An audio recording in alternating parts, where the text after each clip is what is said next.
Existem 2 versículos bíblicos que me acompanham desde muito cedo na minha caminhada cristã, na minha conversão, na minha vida, que são versículos que são a base de tudo aquilo que eu faço, para que o Senhor seja engrandecido, para que eu possa também não ser um imaturo na fé.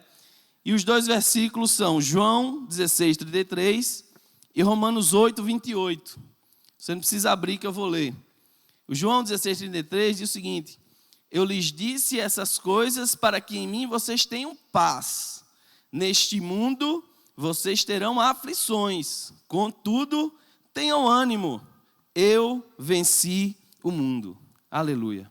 O segundo versículo está lá em Romanos 8:28 e diz o seguinte: sabemos que Deus age em todas as coisas para o bem daqueles que o amam, dos que foram chamados de acordo com o seu propósito.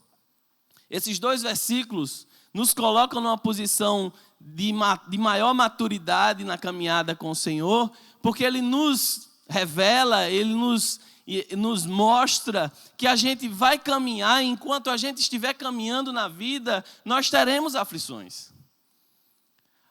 O fato do Espírito Santo morar no meu coração, no seu coração, na sua vida, em que Jesus derramou o seu sangue para me salvar, para te salvar, não nos livra de aflições.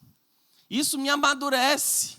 Isso me dá uma certeza de que eu vou passar por uma caminhada em que eu vou me entristecer às vezes, em que eu vou ficar doente às vezes, em que eu vou chorar muitas vezes. Mas o versículo 8:28 de Romanos, ele me dá um impulso a crer de que mesmo o meu sofrimento vai contribuir para um propósito maior, porque o versículo de Romanos 8:28 diz que sabemos que Deus age em todas as coisas. O meu sofrimento, o teu sofrimento, o que você passa, o que eu passo, aquilo que não nos agrada de passar, vai servir para o propósito de engrandecer o Senhor. Você hoje pode estar aqui perguntando por que é que eu estou passando isso? Por que é que eu estou sofrendo isso? Senhor, por que é que eu perdi aquilo? Por que é que eu perdi aquilo outro? Mas o Senhor essa noite diz: todas as coisas cooperam para o bem daqueles que amam a Deus. O teu sofrimento coopera para o teu bem, porque há um propósito. O propósito de que o reino de Deus, a glória do Senhor vai ser manifesta na tua vida, na minha vida. E isso faz com que eu entenda que eu vou passar por tempestades. A minha vida e a tua vida, meu irmão, vão surgir tempestades. Aí você pode aí estar se perguntando, mas como é que ele vai falar de descansar no Senhor e vai logo me trazendo uma tempestade? Meu querido, Deus tem uma professora especial que Ele escolhe para que eu e você possamos nos aproximar mais dEle, amadurecer, crescer na fé, sermos cristãos maduros, segundo a imagem do Senhor, e sigamos o caminho que Ele trilha para nós. O nome dessa professora é sofrimento. O nome dessa professora é tempestade. Quem nunca na vida aprendeu com sofrimento? Quem nunca na vida aqui aprendeu com a tempestade? Eu já aprendi muito. Eu já sofri muito. Mas nesses 13 anos de caminhada com o Senhor, todos os sofrimentos que Ele me fez passar me levaram para mais próximo dEle. No começo eu não entendia, no começo eu não conseguia achar uma resposta, mas quando eu passava pela tempestade, quando eu passava pelo sofrimento, eu via claramente a mão do Senhor me conduzindo a cada caminhada, a cada esquina, a cada rua, fazendo com que eu pudesse ser mais parecido com o Senhor. E diz assim a palavra do Senhor: a palavra do Senhor veio a Jonas, filho de Amitai, com esta ordem: vá depressa à grande cidade de Nínive e pregue contra ela, porque a sua maldade subiu até a minha presença. Mas Jonas fugiu da presença do Senhor, dirigindo-se para Tarsis. Desceu à cidade de Jope, onde encontrou um navio que se destinava àquele porto. Depois de pagar a passagem, essa informação é muito importante, viu? Jonas pagou a passagem para entrar no navio. Depois de pagar a passagem, embarcou para Tarsis para fugir do Senhor. O Senhor, porém, fez soprar um forte vento sobre o mar e caiu uma tempestade tão violenta que o barco ameaçava arrebentar-se. Todos os marinheiros ficaram com medo e cada um clamava ao seu próprio Deus. E atiraram as cargas ao mar para tornar mais leve o navio. Enquanto isso, Jonas, que tinha descido para o porão e se deitado, dormia profundamente. O capitão dirigiu-se a ele e disse: como você pode ficar aí dormindo? Levante-se e clame ao seu Deus. Talvez ele tenha piedade de nós e não morramos. Então, os marinheiros combinaram entre si: vamos tirar sortes para descobrir quem é o responsável por esta desgraça que se abateu sobre nós. Tiraram sortes e a sorte caiu sobre Jonas.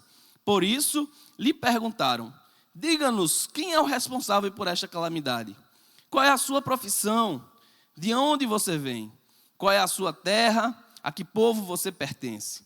Ele respondeu: eu sou hebreu, adorador do Senhor, o Deus dos céus, que fez o mar e a terra. Com isso, eles ficaram apavorados e perguntaram: o que foi que você fez? Pois sabiam que Jonas estava fugindo do Senhor, porque ele já lhes tinha dito. Visto que o mar estava cada vez mais agitado, eles lhes perguntaram: o que devemos fazer com você para que o mar se acalme? Respondeu ele: peguem-me e joguem-me ao mar, e ele se acalmará, pois eu sei que é por minha causa que esta violenta tempestade caiu sobre vocês. Ao invés disso, os homens se esforçaram ao máximo para remar de volta à terra, mas não conseguiram, porque o mar tinha ficado ainda mais violento. Então eles clamaram ao Senhor: Senhor, nós suplicamos, não nos deixes morrer, por tirarmos a vida deste homem. Não caia sobre nós a culpa de matar o inocente, porque tu, ó Senhor, fizeste o que desejavas. Então pegaram Jonas e o lançaram ao mar, enfurecido, e este se aquietou. Ao verem isso, os homens adoraram ao Senhor com temor, oferecendo-lhe sacrifício e fazendo-lhe votos. Oremos. Senhor nosso Deus, eis aqui a tua palavra, Senhor. Palavra que traz cura, palavra que traz libertação, transformação, palavra que tem mudado destinos, histórias, não só de pessoas, mas de comunidades, de famílias. E nós te rogamos agora, nesse instante, Senhor, que a tua palavra possa penetrar os nossos corações de forma a se enraizar e nunca mais sair dele. Que tu possa falar conosco agora, Senhor. Não eu, Senhor, mas teu Espírito Santo. Ninguém saiu de casa hoje à noite, Senhor, para escutar um homem, para escutar um pregador, mas vieram aqui para escutar o teu Espírito Santo falando, Pai. Então abre os corações dos teus filhos, abre os corações das pessoas que estão aqui e fala conosco, Pai. É assim que eu te oro, em nome de Jesus. Amém e amém. Todos nós conhecemos a história de Jonas. Desde criança, é uma história que fala de um homem que desobedeceu ao Senhor. Deus mandou ele ir para Nínive e ele foi para Tarsis, ou seja, o extremo oposto. A história de Jonas parece muito com a história de muitos de nós, em que Deus manda a gente ir para um caminho, ir por uma direção, e a gente dá as costas para Deus e vai em outra direção. Mas não é de Jonas que eu quero falar essa noite. Jonas está muito batido. A história em que ele cai na barriga de um grande peixe já é muito conhecida por vocês, focada na pessoa de Jonas. Essa noite eu quero falar do capitão do navio em que Jonas estava. Esse capitão não era profeta, esse capitão, ele não era servo do Senhor, ele não estava em pecado, a Bíblia não fala que ele estava em pecado, mas ele cometeu um erro muito grave. O erro que ele cometeu está aí no versículo 3, quando diz o seguinte: mas Jonas fugiu da presença do Senhor, dirigindo-se para Tarsis, desceu à cidade de Jope, onde encontrou um navio que se destinava àquele porto. Depois de pagar a passagem, embarcou para Tarsis, para fugir do Senhor. Cuidado com quem você deixa entrar dentro do seu barco. Cuidado com as pessoas que você tem aberto o seu coração. Cuidado com as pessoas que você tem confidenciado as suas emoções. A Bíblia fala que a igreja deve se aconselhar mutuamente. Deve confessar o pecado uns dos outros. Mas a Bíblia nos ensina que a gente não pode fazer isso para todo mundo. Talvez você tenha aberto a sua casa para uma pessoa que tenha trazido sofrimento, que venha trazendo dor, que venha trazendo briga, que venha trazendo dissensão, confusão, divisão, e quem abriu a porta da casa foi você mesmo. Às vezes você está na sua casa, em paz, chega aquela pessoa e você abre a porta para ela entrar achando que ela é uma bênção, mas ela vai trazer sofrimento para você. O navio daquele capitão não precisava passar por aquela tempestade. Mas aquele capitão não olhou a quem ele estava vendendo o ingresso da casa dele. Ele simplesmente mandou entrar. E aí, quando ele manda entrar aquela pessoa no navio dele, começa o problema no coração daquele capitão, porque ele fica atemorizado que uma grande tempestade está ali em volta do navio, ele a ponto de ver o navio ser destroçado pela força da tempestade. Se você der entrada para a sua vida, para pornografia, a tempestade vai vir. Se você der entrada na sua vida para fofoca, a tempestade vai chegar. Se você der entrada na sua vida para divisão, a tempestade vai chegar. Então, cuidado para quem você tem deixado entrar na sua vida. Cuidado para o que você tem deixado entrar na sua vida. Não faça como esse capitão que vendeu o ingresso do navio dele e sofreu as consequências. Essa é a primeira lição que Jonas me dá. Para que eu e você tenhamos cuidado para quem abrimos a gaveta das nossas emoções. Ore ao Senhor. Eu estou com um problema. A Bíblia me diz que eu devo confessar meus pecados aos meus irmãos, que eu devo suportar o peso uns dos outros. Mas me diz, Senhor, com quem eu devo conversar. Que seja um homem de Deus, uma mulher de Deus. Não abra a sua casa para qualquer um. Porque às vezes você vai trazer destruição para a sua casa e quem abriu a porta foi você mesmo. Não faça como o capitão. Porque Jonas não foi penetra. Jonas foi autorizado a entrar. Segundo, no versículo 5, fala que todos os marinheiros ficaram com medo e cada um clamava ao seu próprio Deus e atiraram as cargas ao mar para tornar mais leve o navio.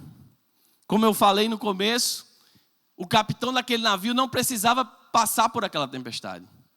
O capitão desse navio também não precisava perder a sua carga. Aquele homem estava levando uma carga para algum lugar, ia ganhar dinheiro com aquela carga, ia realizar o seu trabalho, mas só que no meio do caminho ele teve que jogar a carga toda fora. Quando a gente coloca alguém que não devia estar na nossa vida, a gente às vezes perde o que não deveria perder. Às vezes a gente perde família quando não deveria perder, por causa de uma amizade. Às vezes a gente perde o emprego por causa de um colega que a gente deixou entrar na nossa vida. Às vezes a gente perde a saúde por causa de um amigo que nos leva para lugares que a gente não devia ir. Às vezes a gente perde a paz por causa de pessoas e circunstâncias que a gente mesmo botou dentro do nosso coração. Aquele capitão perdeu toda a sua carga, perdeu tudo que ele tinha naquele momento por causa de uma escolha errada. Não perca a sua família. Não perca a sua paz, não perca a sua profissão, não perca o seu emprego por causa de más escolhas, por causa de pessoas que você convida para entrar na sua vida. Terceiro, o que é curioso nessa história toda é que mesmo em meio à tempestade, se você verificar, ainda no versículo 5, Jonas estava fazendo o quê? Enquanto isso, Jonas, que tinha descido para o porão e se deitado, dormia profundamente. Aquilo que vai te fazer cair, aquilo que vai te fazer chorar, não faz barulho. É silencioso. É aquele site pornográfico que você abre na madrugada enquanto seus filhos estão dormindo. É aquele programa de TV que você aproveita enquanto sua mulher está trabalhando, você abre para assistir, para você se deleitar com seu prazer, com sua carne. O que vai te levar para o fundo, fica dormindo silenciosamente, só te ninando também, te levando ao poço, porque ele já está no poço e ele quer levar você junto. E às vezes a gente está sendo levado na nossa vida por pessoas que estão acalentando a nossa história, estão no nosso meio, silenciosamente minando a tua família, minando o teu ser, minando a tua relação com Cristo. E elas são muito silenciosas, às vezes falam bem baixinho. Minha mulher diz que tem medo demais de mulher que fala miando. E eu aprendi com ela a ter medo delas mesmo. Mulher que vem miando demais, eu até logo, tchau. Homens, cuidado com as miadoras. Elas são silenciosas, mas elas vão te levar para a destruição. Ame a tua esposa. Não deixa que ninguém entre na tua intimidade, do teu casamento, da tua história com a tua mulher. Mulheres, aquela tua amiguinha que tu conta tudo. Ela também é silenciosa.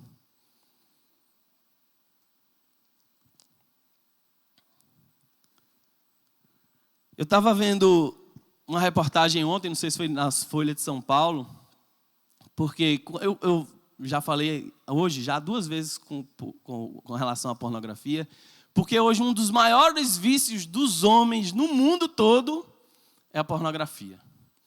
E se eu não me engano foi na BBC ou foi na Folha de São Paulo, o cara foi no cartório para casar com o computador dele. Se apaixonou com o computador porque ele se viciou em pornografia. Ele disse, aqui tem que ser minha esposa. Porque aqui é onde eu encontro acalento, onde eu encontro prazer. E aí eu vou casar com esse meu computador, porque ele agora vai ser minha esposa.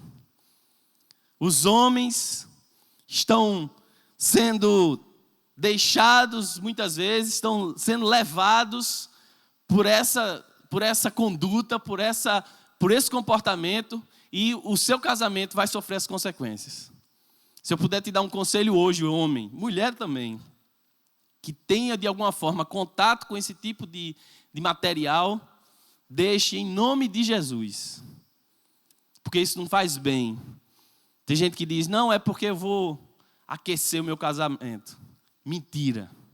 O que aquece teu casamento é teu amor por tua esposa. O que aquece teu casamento é teu amor pelo teu esposo. O que aquece o teu casamento é a união tua com Cristo, em que o casal unido, relacionando-se perfeitamente com o Senhor, traz a chama da paixão e não precisa pornografia, não precisa de vídeo, não precisa de som, não precisa de nada, porque o Senhor é que vai te alimentando a amar tua esposa cada dia mais. E a igreja do Senhor tem que se armar contra isso, porque a gente tem sido flechado dia após dia com a pornografia. E aí no versículo 6, o capitão apavorado já, o navio balançava para um lado e para o outro, a carga já tinha sido jogada fora para deixar o navio mais maneiro. E aí ele vai saber o que acontece, o que está acontecendo. Aí ele começou a vasculhar no porão do navio, que dano tem nesse navio. Porque tem uma lenda que diz que se tiver uma mulher dentro do barco, o navio afunda, né? E ele foi procurar uma mulher para ver se achava uma mulher. Quando viu, era Jonas dormindo profundamente. Ele disse, mano, acorda, rapaz. Versículo 6. O capitão dirigiu-se a ele e disse, como você pode ficar aí dormindo? Levante-se e clame ao seu Deus. Talvez ele tenha piedade de nós e não morramos. Se você quer resolver um problema que está escondido na tua vida, você precisa trazer ele ao sol, às claras. Você precisa enfrentar ele como homem, como mulher de Deus. Chamar ele pelo nome e dizer, meu filho, venha para cá, clame ao teu Deus, levante-se, chame o seu problema pelo nome. Eu tenho um problema, vamos dizer que você tem um problema com finanças. Senhor, eu tenho um problema com finanças, me ajuda com isso. Eu estou com problemas com mentira. Eu estou com problemas com falta de de consciência do meu papel na igreja, eu preciso me levantar contra isso. Senhor, vem aqui, eu quero te confessar isso. Chame às claras os problemas que estão acontecendo na sua vida. Não queira esconder debaixo do tapete. O capitão foi atrás saber o que estava acontecendo. Tem gente que está convivendo com o pecado dia após dia, fazendo de conta que ele não existe, e ele existe. E enquanto ele não te afundar, ele não vai sossegar. E você precisa ter a coragem, você precisa ter a ousadia no Senhor, de dizer: Senhor, eu preciso da tua ajuda, porque sozinho eu não consigo. E aí você procurar um homem, uma mulher de Deus para te ajudar nessa caminhada, para fazer a diferença. E você trazer à tona o que tá te causando tanto mal, está te levando para o buraco, que está fazendo com que teu navio balance. Porque vai chegar uma hora que, se o mal não for retirado, o navio vai ser efetivamente destruído. Então é preciso que eu e você tiremos o problema do porão, coloquemos ele às claras, porque há um princípio que o nosso pastor fala no livro lá, né, Gloriosas Ruínas, o princípio em que a gente coloca a situação às claras para que possa ser tratado. Não, mas o que eu fiz é muito grave, meu irmão, não existe impossível para o Senhor. O Senhor quer tratar essa circunstância, essa situação, mas você precisa dizer: eu não aguento mais esconder isso, eu vou falar. Confesse. A gente tem lindas histórias de perdão que nasceram de uma confissão.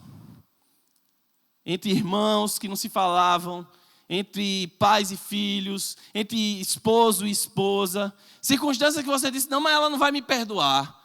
Meu irmão, fale a verdade, porque Deus se compromete com ela. E se Ele tiver de restaurar, e a vontade dEle é restaurar, Ele restaurará. É um princípio básico, a gente trazer o problema às claras. Já no versículo 11, a gente pula para o versículo 11, depois que descobrem Jonas, vão falar com ele, né? O mar estava cada vez mais agitado, versículo 11. E eles lhe perguntaram: o que devemos fazer com você para que o mar se acalme? Ele respondeu: peguem-me e joguem-me ao mar, e ele se acalmará, pois eu sei que é por minha causa que esta violenta tempestade caiu sobre vocês. Meus irmãos, me digam uma coisa. Se Jonas sabia que o problema era dele, que ele que estava causando a tempestade, por que ele não deu um tibum na água e saiu? Não, me pegue e me jogue na água, que eu que estou causando problema. O que é que isso ensina para mim e para você? O problema não vai embora sozinho. Eu tenho que ter a coragem de pegar ele pelo gogó e jogar ele fora. O problema não vai olhar para você: tá bom, já causei problema demais, vamos embora. Você precisa ter a coragem de dizer: problema, que aí o seu você sabe, Deus sabe melhor do que eu. Eu não vou aceitar essa situação. Eu não quero você na minha vida e te lanço fora agora em nome de Jesus. Lance fora, jogue fora. Mas tem um problema. Os marinheiros, né, ao invés disso, né, ao invés de jogar Jonas fora, que ele mesmo disse: pode me lançar fora. Eles quiseram manter o navio, tentar manter o navio na rota. E o que foi que eles fizeram? Está no versículo 13. Ao invés disso, os homens se esforçaram ao máximo para remar de volta à terra, mas não conseguiram, porque o mar tinha ficado ainda mais violento. São os nossos pecados de estimação. São aqueles pecados que a gente carrega há anos a fio. Vai levando eles em banho-maria, fazendo de conta que eles não existem, achando que ele vai embora sozinho. E o problema só faz aumentar. Veja que a passagem diz que a tempestade aumentou ainda mais quando os marinheiros decidiram manter Jonas no barco. Tua tempestade hoje pode estar fraca. Você pode até não estar sentindo as ondas do mar ainda fortes. Mas infelizmente, a notícia que eu tenho para te dar hoje é que ela vai aumentar se você não tiver a coragem de lançar esse problema fora. Lança fora esse problema. Então pegaram Jonas e o lançaram ao mar enfurecido, e este se aquietou. No momento em que o problema foi lançado fora, o mar se aquietou. Nesse caso foi rápido. Mas saiba que, infelizmente, Deus te perdoa dos teus pecados. Mas as consequências dele a gente não tem como fugir. Nesse caso, o mar se aquietou. O teu mar vai se aquietar também se você decidir lançar fora o teu problema. Mas você precisa tomar essa decisão hoje, em nome de Jesus. A segunda tempestade que eu queria trazer para vocês, muito rapidamente também, é a tempestade que está lá em Marcos 4. Naquele dia, ao anoitecer, disse ele aos seus discípulos: vamos atravessar para o outro lado.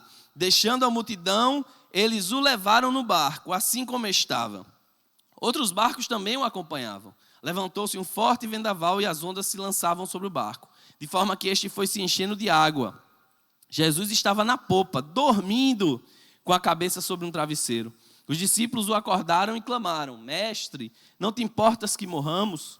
Ele se levantou, repreendeu o vento e disse ao mar: aquiete-se, acalme-se. O vento se aquietou e fez-se completa bonança. Então perguntou aos seus discípulos: por que vocês estão com tanto medo?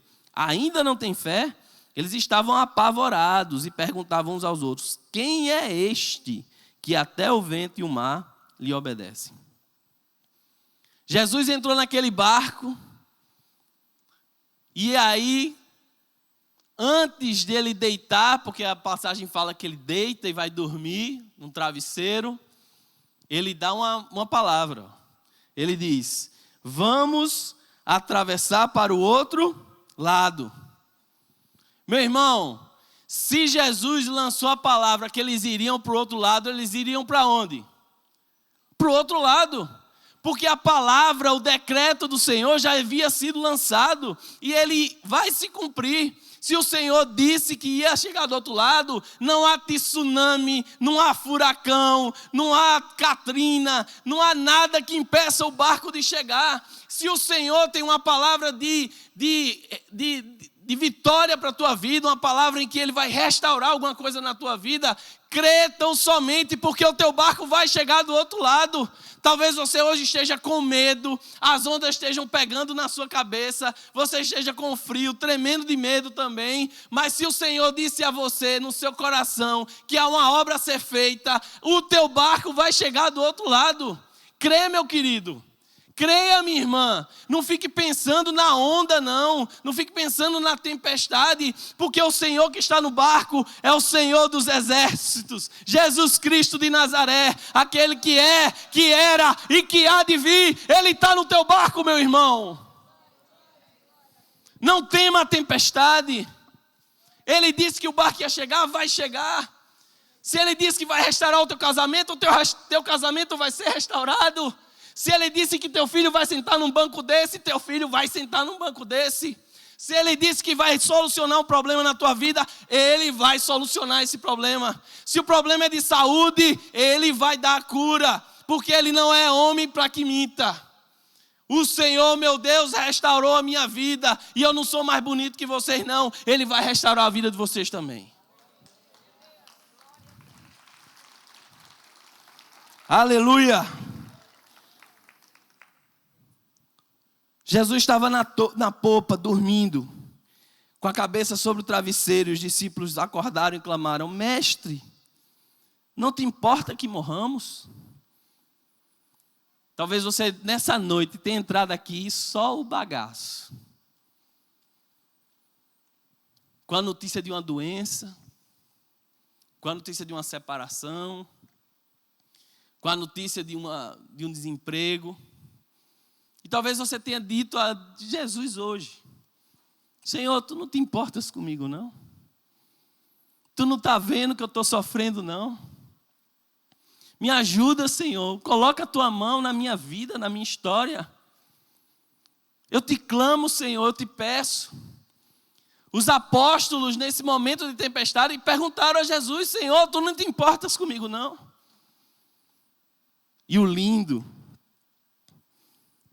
é que Jesus vira para o mar e diz: aquiete-se, acalme-se, o vento se aquietou e fez-se completa bonança. A tempestade que você está passando hoje é apenas uma tempestade e ela vai passar.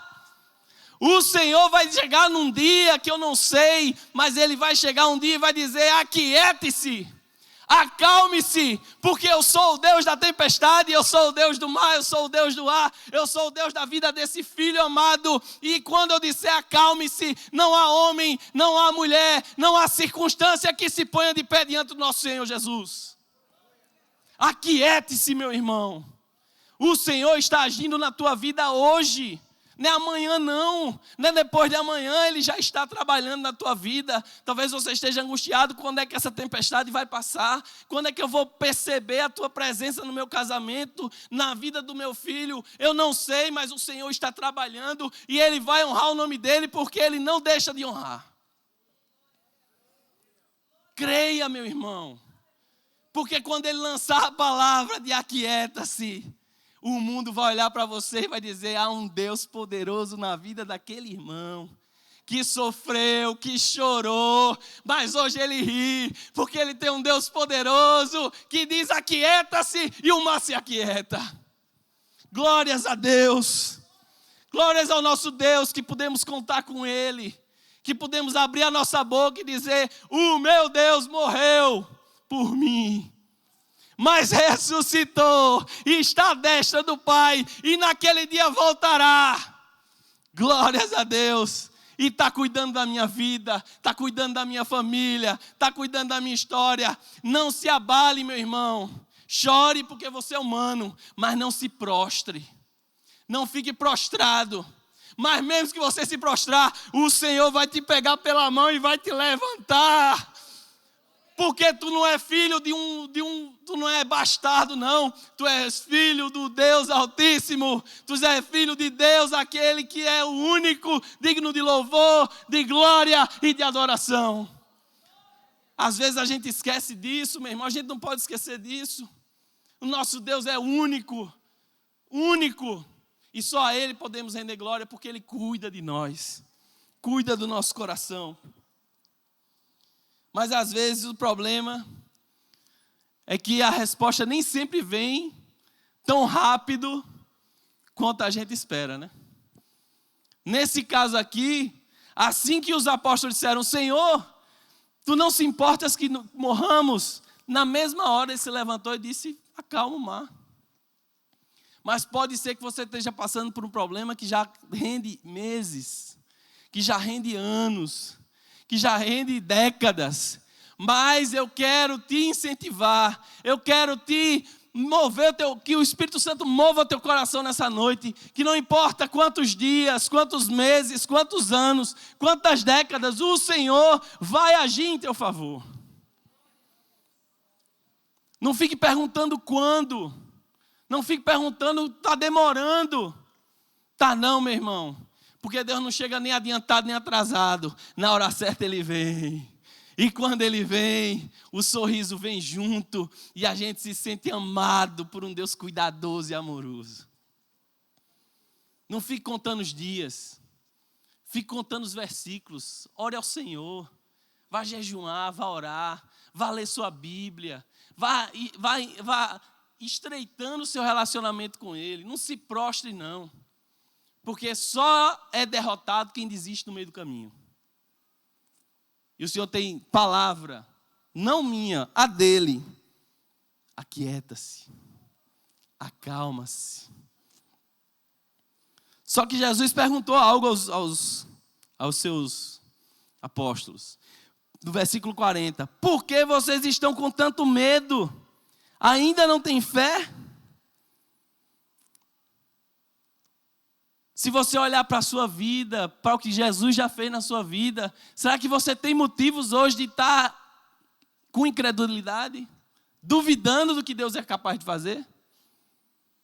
Olhe para trás e veja o quanto Deus já te colocou em situações de bênção, que Ele já te tirou de tantas coisas. Olhe para trás e veja que Ele é maravilhoso, que Ele é bondoso, que Ele cuida de você.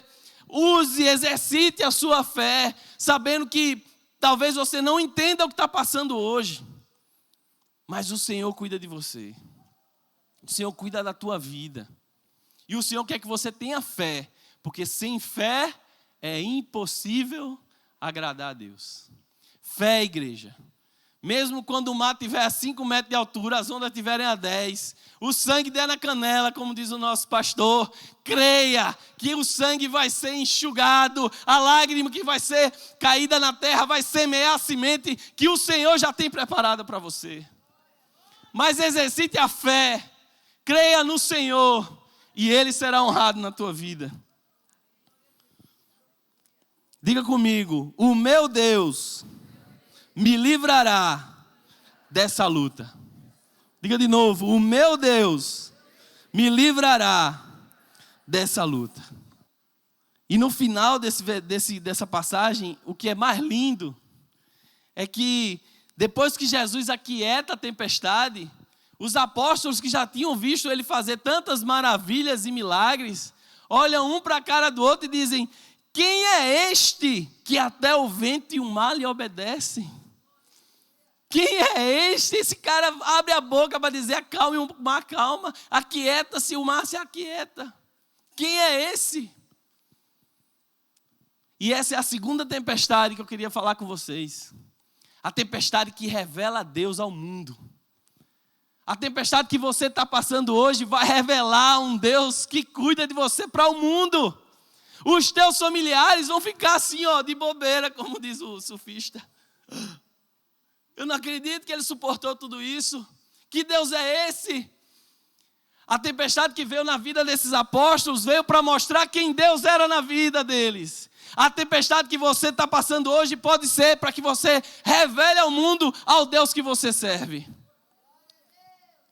O mundo vai olhar para ti, meu irmão, e não vai ver você não. Vai ver Jesus Cristo de Nazaré. Porque quem anda com Ele se parece com Ele. E quem glorifica Ele termina glorificando o nome dEle através da vida, da sua vida, da sua história, do seu testemunho. Talvez esse fim de casamento seja um freio de arrumação, como a gente diz, né? Um freio de arrumação para que o nome de Deus seja glorificado. Para que a tua família diz: tem jeito mais não, viu? Tem jeito mais não, ele saiu, ou ela saiu, não tem jeito mais não. A caneta que escreve a história da tua vida está na mão de Deus Altíssimo. E quem diz que é ponto final é Ele. Não é mãe, nem pai, nem familiar nenhum. É Ele quem escreve a história da tua vida.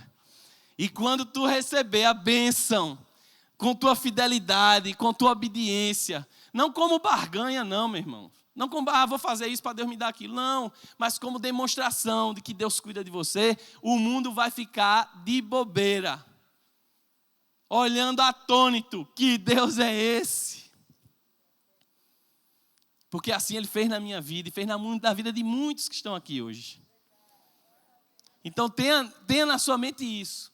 O Senhor vai se revelar em meio à tua tempestade.